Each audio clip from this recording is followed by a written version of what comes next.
221.869 brasileiros. Esta é a estimativa do IPEA, o Instituto de Pesquisa Econômica Aplicada, para o número de pessoas que passam dias e noites nas ruas do Brasil. Só em São Paulo, pelos cálculos da Prefeitura, essa população aumentou 52% em apenas 4 anos. O Câmera Record desta semana vai contar a história de quem tenta voltar para a família depois de muito tempo sem ter uma casa. E neste podcast, vamos tentar ampliar um pouco mais essa discussão sobre as pessoas em situação de rua. Eu sou Marcelo Magalhães, sou editor executivo do Câmera Record. Hoje eu vou contar com a participação do mestre em psicologia Ronaldo Coelho, com a professora do Departamento de Sociologia da USP, Fraia Freze, e com o repórter Rogério Guimarães, que conversa comigo por videochamada. Tudo bem, Rogério? Oi, Marcelo, tudo bem? Sempre uma honra participar do podcast do Câmera Record. Você pode ter certeza que o prazer é todo nosso, Rogério. E o Rogério que gravou muitas reportagens sobre esse assunto e vai me ajudar a falar sobre uma percepção que é bem clara. Para quase metade dos brasileiros, mais precisamente 43%, a quantidade de pessoas nas ruas aumentou no último ano. É o que diz uma pesquisa divulgada em janeiro pelo Instituto Datafolha. E justamente como um reflexo dessa mesma sensação, só nesses primeiros 7 meses de 2020, é a terceira vez que nós, do Câmera Record, tratamos de diferentes ângulos dessa questão dos brasileiros em situação de rua. Em abril, a reportagem Isolados na Rua mostrou a dificuldade que é para se proteger de uma pandemia quando não se tem sequer um lar. Vocês usam álcool gel? No momento acabou, que eles traem na doação. Só que é um vidrinho pequenininho. Não fica com medo da celeia? Não. O medo faz parte da sobrevivência. Mais recentemente, o Câmera Record também mostrou a nova chance de Edson Café, o ex-integrante do Grupo Raça Negra, que, por causa da dependência química, perdeu tudo o que tinha e, entre idas e vindas em clínicas de reabilitação, foi parar nas ruas do Rio de Janeiro. Se eu ficar aqui, eu fico querendo escrever só, ou então me drogar. Vou ficar enfiado naquela colônia aí do lado. Eu dormia em hotéis 5 estrelas, né? Hoje em dia eu durmo na praça olhando para as estrelas. E agora, o programa mergulha novamente nesse universo, desta vez para mostrar um projeto que tenta reinserir na vida de parentes e amigos pessoas que já não tinham mais esperança de ter uma casa. Um processo que muitas vezes não é fácil. E esse é o caso do Ronaldo, que foi do Mato Grosso para o Rio de Janeiro trabalhar como pedreiro e hoje quer fazer o caminho de volta. Eu estou com muita saudade deles e se eu me emocionar não esquenta, porque a saudade é muita saudade que eu tenho da minha família, porque família ela é tudo. Um homem sem família, ele não é ninguém. Um homem e uma mulher tem que ter uma família. Já tem 3 meses que eu não sei, eu não ouço a voz. Eu não ouço a voz dos meus filhos, eu não ouço a voz da esposa, nem dos meus pais. Eu estou com muita saudade. O Rogério Guimarães conversou com o Ronaldo. Rogério, pelo que você sentiu, qual que é o peso dessa distância da família na vida do Ronaldo? Olha, Marcelo, o Ronaldo demonstrava sentir muita falta da família dele. Ele, por diversas vezes, falou da esposa, do casal de filhos gêmeos, dos irmãos gêmeos, que ele também tem. Dizia sempre sentir muita falta deles. O Ronaldo saiu do Mato Grosso, empregado, para trabalhar no Rio de Janeiro como pedreiro numa empresa, numa empreiteira.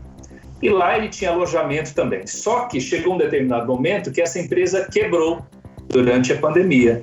Mandou embora os funcionários, não pagou os salários e acabou com o alojamento deles. Então aquelas pessoas ficaram sem emprego, sem dinheiro e sem abrigo. Caso do Ronaldo também, um homem muito simples. Para piorar a situação, ele, sem abrigo, sem endereço, acabou sendo assaltado nas ruas do Rio de Janeiro. Levaram o celular dele, carteira, dinheiro, documentos. E o Ronaldo não sabe nenhum telefone de cor, da esposa, de irmão, de ninguém. Então ele ficou solto na rua, morando nas ruas da cidade do Rio de Janeiro, sem condição de falar com essa família. Então ele diz que sentia muita falta, porque ele caiu num buraco negro durante 3 meses, sem conseguir fazer qualquer tipo de contato, até que surgiu essa oportunidade de voltar para o Mato Grosso. Agora, apesar dessa importância toda que ele sempre dava para a família, para os filhos, para a esposa, ele também deixou transparecer que ele tinha dúvidas se ele devia mesmo voltar ou não para casa. Então a gente conseguiu ver essas duas faces na vida do Ronaldo, esse desejo profundo de voltar para o lar dele, para a casa dele, e também uma dúvida se devia ou não retornar para a família. Pois é, e por que será que é tão difícil para pessoas como o Ronaldo, como o Edson Café, saírem das ruas? Nós falamos exatamente sobre isso com o psicanalista Ronaldo Coelho. Quando a gente fala de alguém que está na rua, é interessante pensar nessa ideia de que a pessoa fez um rompimento com a família, né? A gente sabe que a maioria das pessoas que estão na rua são homens, né? E homens são criados para sair, né? E não para voltar, né? Nunca para voltar. Então, muito provavelmente, o que pode acontecer com esses homens é deles tentarem esses saltos, não conseguirem, né? E não buscarem a sua rede de amparo, justamente porque a eles é privado isso, eles não estão autorizados a buscar, né? Eles têm que conseguir, só que eles têm que conseguir sem condições de conseguir, e eles não conseguem e não tem para onde voltar, e eles mesmos não se autorizam, né, a voltarem, então eles preferem ir para a rua a procurar alguém numa situação de dependência, porque isso pode ser sentido como uma situação humilhante para essas pessoas, até mais do que a própria rua. Ou seja, o que o psicanalista traz pra gente é uma visão que vai além da questão material, que é a mais óbvia, do dinheiro, da dificuldade de se manter, de pagar por uma casa. Muitas vezes pode haver também um problema em lidar com frustrações, ou até um orgulho ferido. Isso pode soar estranho para quem só enxerga essas pessoas de longe, como a maioria de nós, mas não para quem estuda essa população, como é o caso da socióloga Fraia Frese. Eu trabalho há muitos anos sobre a história social da rua no passado aqui em São Paulo. A rua tem regras, a rua é mais do que um espaço físico, ela é um conjunto de regras de interação social, de relacionamento social e tal. E as pessoas acabam se adaptando a essa, não só se adaptando, mas elas acabam aderindo a essas regras. Criam-se laços de solidariedade na rua, né? Tanto é que eu tenho várias pessoas com as quais eu conversava e disse assim, nossa, eu fui para casa, mas eu voltei para a rua, né? Eu voltei para a rua porque meus amigos mesmo estão aqui, né? Então, é muito complicado. Apesar de a gente chamar atenção para essas questões mais internas das pessoas em situação de rua, é claro que a gente não pode desprezar a condição financeira dessa população. E tudo piorou com o desemprego, com a falta de renda, com os efeitos colaterais da pandemia do coronavírus. Só no primeiro semestre de 2020, o Brasil fechou 1.198.000 postos de trabalho pelos cálculos do Ministério da Economia, dados divulgados nesta semana. E isso certamente influenciou a população que está na rua. A socióloga Fraia Frese também falou sobre isso pra gente.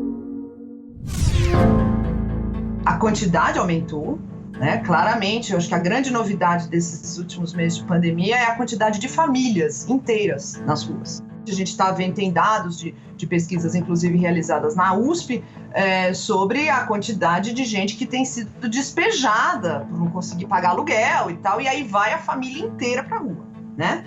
Então, eu acho que isso é um detalhe. Agora, então, a quantidade, digamos, a gente ainda não tem esses dados quantitativos realmente, né?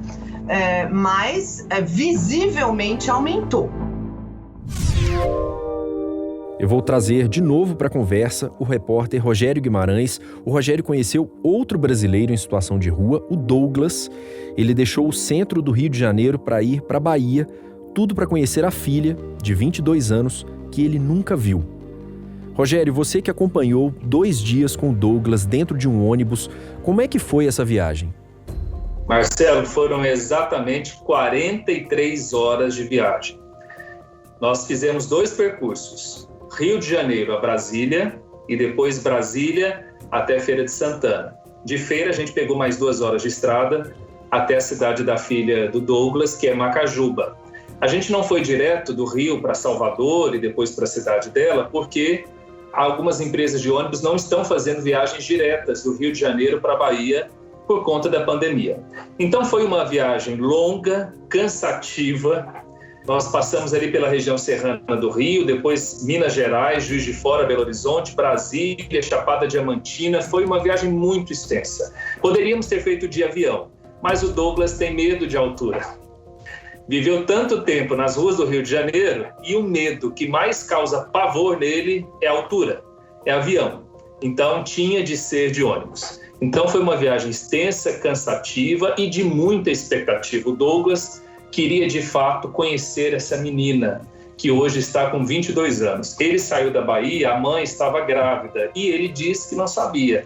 Foi saber dessa notícia de que era pai 6 anos atrás. A menina já tinha 16 anos, conversou com a filha por telefone e desde então eles têm contato dessa forma apenas. Contato pessoal nunca tiveram. E agora em abril foi o aniversário dela, a menina se chama Cíntia.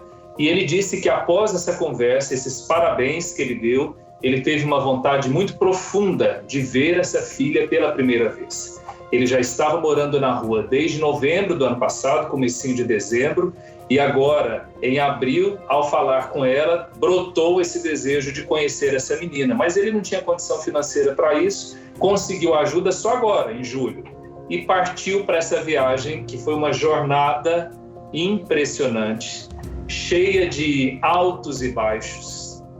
O final não foi exatamente do jeito que o Douglas esperava. A gente conta o final dessa história no Câmera Record.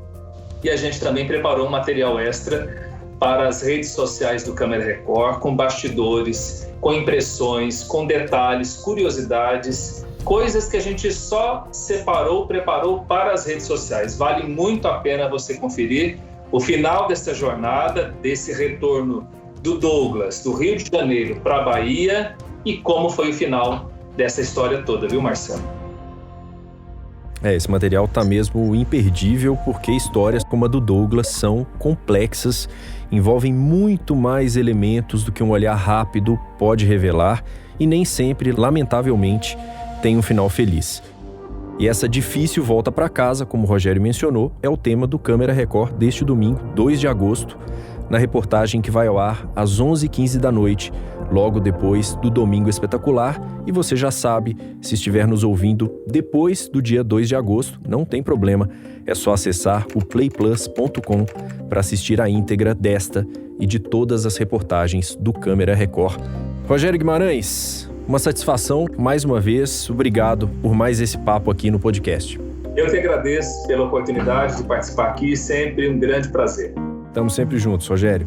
A reportagem deste domingo conta também com a Mariana Verdelho, o Rafael Mendonça, o Mauro Júnior, a Fernanda Sanches, o roteiro é da Natália Florentino, ainda tem uma lista enorme de brilhantes profissionais que integram essa nossa equipe, e este podcast teve a edição de Miguel Wesley e a sonorização de Felipe Égia, que na semana passada ficou bravo comigo porque eu pronunciei errado o sobrenome dele. Fica aqui a correção, repita comigo, Rogério, Felipe Égia. Felipe Égia. Muito bem. E claro, eu agradeço muito a você que nos acompanhou mais uma vez. Espero de verdade que você tenha gostado. Até a próxima. Tchau.